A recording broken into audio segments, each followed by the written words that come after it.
So hi hello everyone.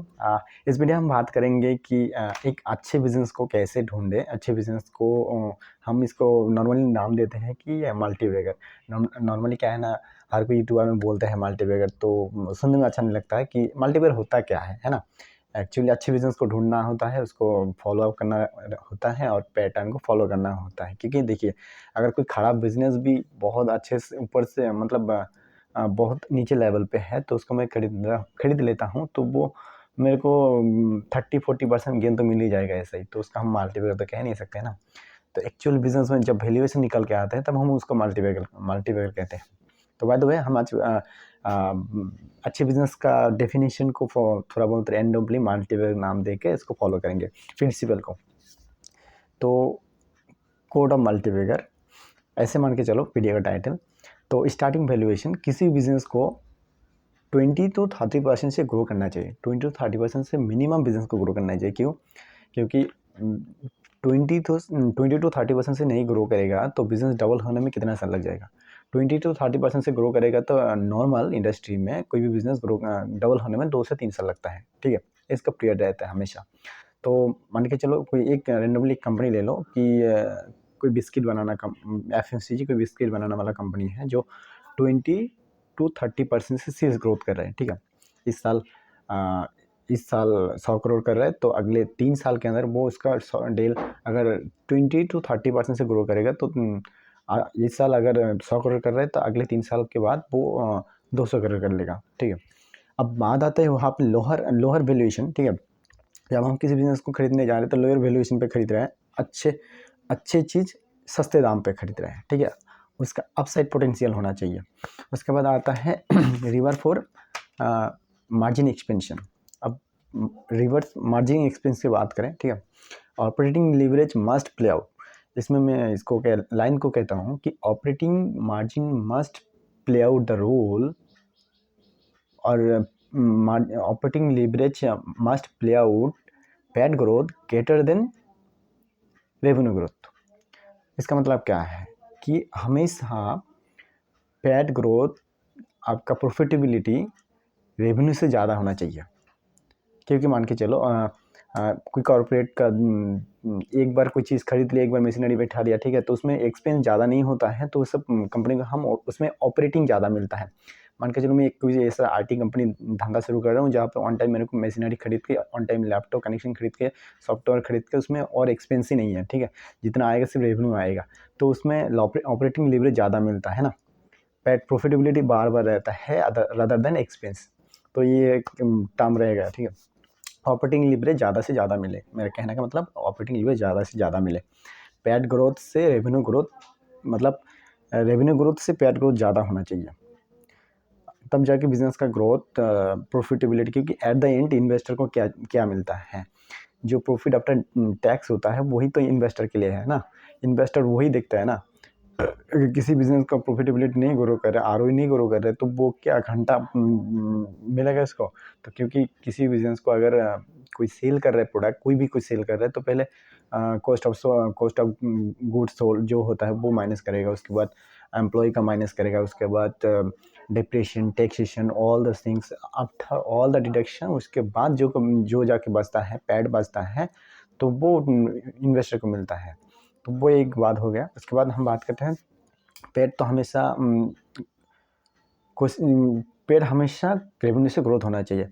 If revenue revenue revenue double, अगर revenue double होता है तो पेड़ 2 से 3 गुना होना चाहिए। ठीक है, so this is the observe the pattern and don't overpay.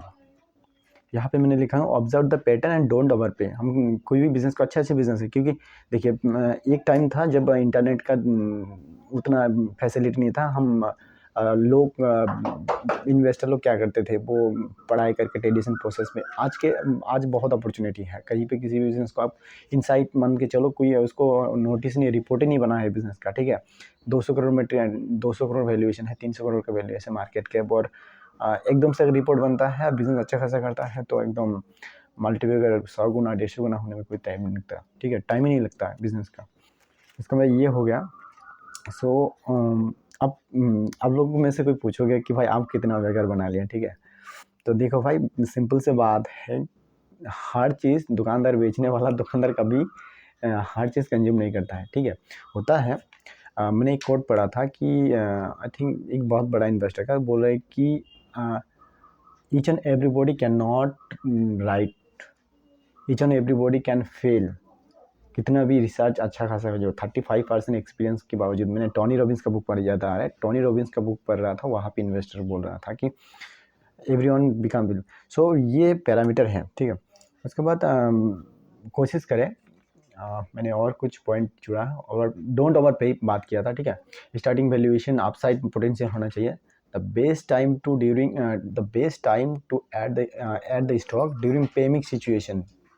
Always be prepare with watch list stock and कोशिश करिए करेक्शन के टाइम पे 10-20% करेक्शन हो गया उसके, that's the opportunity for the time. तो ऐसा होता है किसी भी हमेशा कोशिश करिए एटलीस्ट 20 स्टॉक में अपना 20 से 30 स्टॉक में जितना भी अपना कैपिटल, डिपेंड करता है अपना जो इन्वेस्टमेंट, अपना जो पोर्टफोलियो साइज है, एटलीस्ट 15 से 20 स्टॉक में बिजनेस में आपका 10 से मतलब 7 से 8 या 10 सेक्टर में डाइवर्सिफाई करिए अपना पोर्टफोलियो, क्योंकि कई बार होता है ना, किसी चीज़ों का गारंटी नहीं है कब कौन सा सेक्टर में डाउनफॉल आ जाए। So this is the end.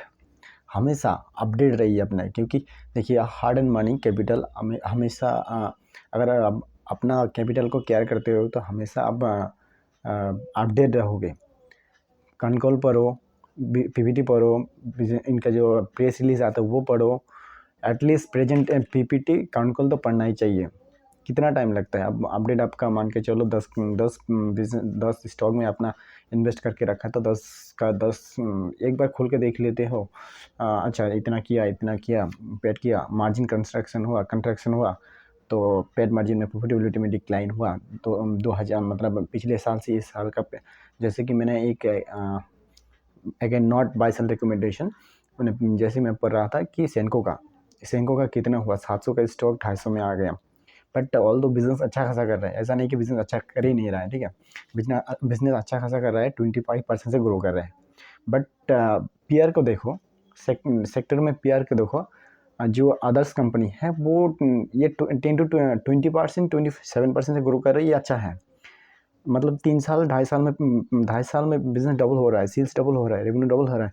But क्या है ना, जहाँ 20-25% से ग्रो कर रहे हैं बिजनेस, उसी सेक्टर में उसी पेयर में कोई और कंपनी 100% से ग्रो कर रहे हैं, तो 100% स्पीड वाला गाड़ी में चलोगे या फिर 25% स्पीड वाला गाड़ी में चलोगे। ऑब्वियसली आप जो अच्छा 100% से ग्रो कर रहे हैं उसको रिवर्ट करोगे ना। रिटेल इन्वेस्टर, बड़े इन्वेस्टर उसी को रिवर्ट करेगा, मार्केट भी उसी को रिवर्ट करेगा। तो हमेशा बड़े ग्रोथ के साथ, अच्छे मार्जिन के साथ, पेड मार्जिन के साथ जो ग्रो कर रहा है उसी कंपनी को फॉलो करना चाहिए, रादर देन कि ऐसा नहीं कि सेंको गोल्ड अच्छा नहीं, पिछले मतलब कई साल से उन्होंने अच्छा ग्रो मतलब वेल्थ क्रिएट करके दिया, तो ये बात है। तो मैं आज वैल्यूएशन के बारे में बात किया कि किसी भी मतलब अपसाइड 2 से 3 पॉइंट हमेशा एटलीस्ट देखना चाहिए, और अदर देन बहुत सारी रेशियो है, financial ratio, cash flow ratio, वो एक्सपर्टेड फंडामेंटली बहुत कुछ होता है। तो this is the way, and या I hope we'll meet next video. Thank you so much.